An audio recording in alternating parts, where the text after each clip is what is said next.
Nous avons lu le projet et est-ce que vous en faites une présentation complète? Non, pas plus Et, que ce que je viens d'en dire. et est-ce qu'on peut intervenir dessus, donc, si je Je vous comprends en bien, prie, oui. vous avez la parole.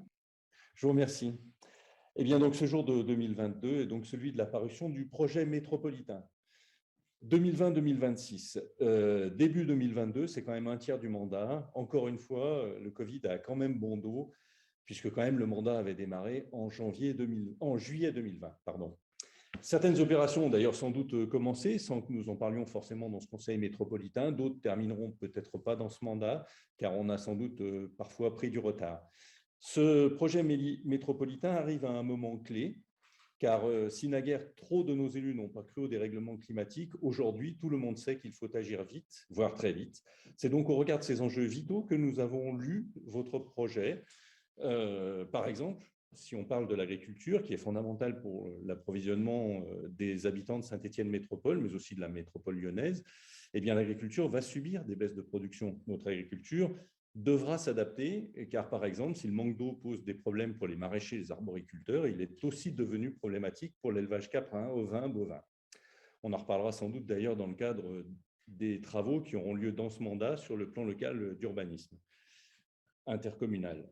Et quels ont été les échanges avec la population sur ce sujet? Sur la construction de ce projet, c'est essentiellement fait au bureau, très loin quand même des citoyens. Rappelons qu'aujourd'hui, nous avons 71 membres du bureau à Saint-Étienne Métropole sur 123 conseillers métropolitains. Vous avez toujours refusé la pleine représentation des différentes forces politiques représentatives et élues au sein du conseil municipal. Nous croyons, du conseil métropolitain, pardon. Nous ne croyons pas que 2 ou 3 élus de plus dans ce bureau auraient nui à son bon fonctionnement, mais plutôt auraient apporté de la construction. Il nous a semblé que pour un président qui veut donner sa place à chaque commune, eh bien, une présentation des projets soutenus dans toutes les communes aurait été plus riche. Cette présentation aurait mieux fait comprendre à la population l'intérêt de la métropole, avec certes un inventaire, mais qui aurait pu être présenté par exemple sous forme de carte. Pour que nous soyons tous bien d'accord, il ne s'agit pas dans ce mandat de poursuivre uniquement l'élaboration du PLUI comme il est écrit, mais bien de faire aboutir le PLUI. Là, je crois que ça a été un peu une écriture maladroite, mais le PLUI permettra de programmer le rattrapage de notre retard, par exemple en matière de plan de déplacement urbain. Il a aussi l'immense objectif de permettre une meilleure planification urbaine. Nous avons plus de 20 000 logements excédentaires, ce qui représente environ 40 ans de production de logements au rythme actuel. De même, nous avons des zones industrielles issues du passé qui sont en déshérence. Il ne s'agit pas de démolir partout, il s'agit de reconstruire la ville sur la ville pour résorber ces stocks en respectant les objectifs de moins de consommation des espaces naturels et agricoles, notamment de la dernière loi résilience climat. Et c'est ce qui doit être un des moteurs de ce futur projet métropolitain. De même, nous devons rééquilibrer l'offre d'habitat social entre toutes nos communes, ce qui veut dire développer le logement social en périphérie tout en n'oubliant pas de conforter les centres urbains historiques. Notre retard en matière de modes actifs de déplacement doit être rattrapé. Il ne s'agira pas simplement d'accompagner quelques voiries, des projets de voirie, comme l'impose la loi sur l'air, mais il va bien s'agir dans ce projet de réaliser le réseau cyclable promis dans les campagnes des uns et des autres. Or, actuellement, la précision sur ce domaine des modes actifs est quand même assez légère dans ce projet. Vous avez presque tous été des défenseurs de la 45. Aujourd'hui est venu le temps des alternatives.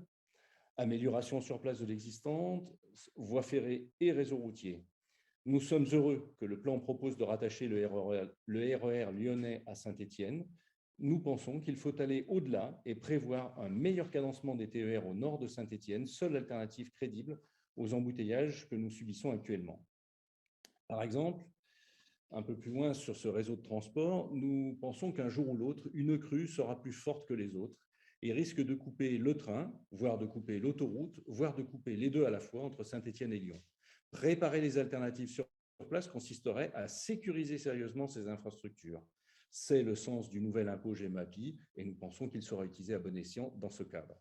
Pour l'industrie, les élus progressistes de l'époque avaient proposé, si vous vous souvenez, dans le temps, avec le Conseil local de développement, un vrai projet de territoire à énergie positive qui permette aux entreprises locales de tester localement leurs inventions et leur fabrication, tant que ce soit dans les retenue et l'hydroélectricité que dans l'éolien, que dans les panneaux solaires, par exemple.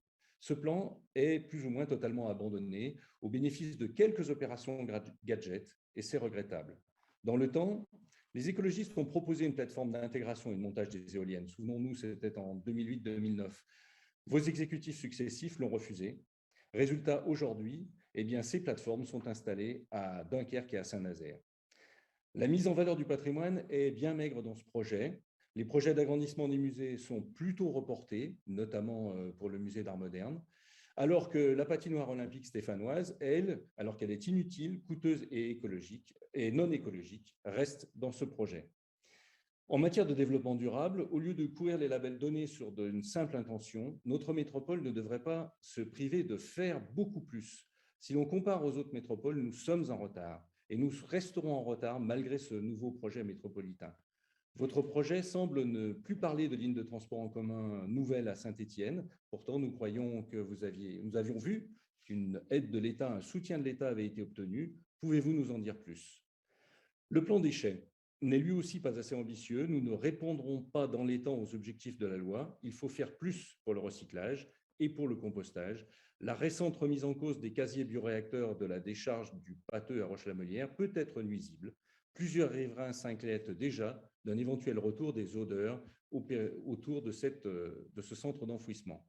Bref, c'est un projet ambitieux pour Saint-Étienne Métropole, mais qui aurait mérité une véritable ambition de lutte contre le dérèglement climatique. Nul doute pour moi qu'un jour, le plan local d'urbanisme et intercommunal devra le planifier. Malheureusement, le temps qu'il faudra pour rédiger le plan local d'urbanisme intercommunal reporte la mise en place des mesures au prochain mandat. Espérons qu'il ne sera pas trop tard.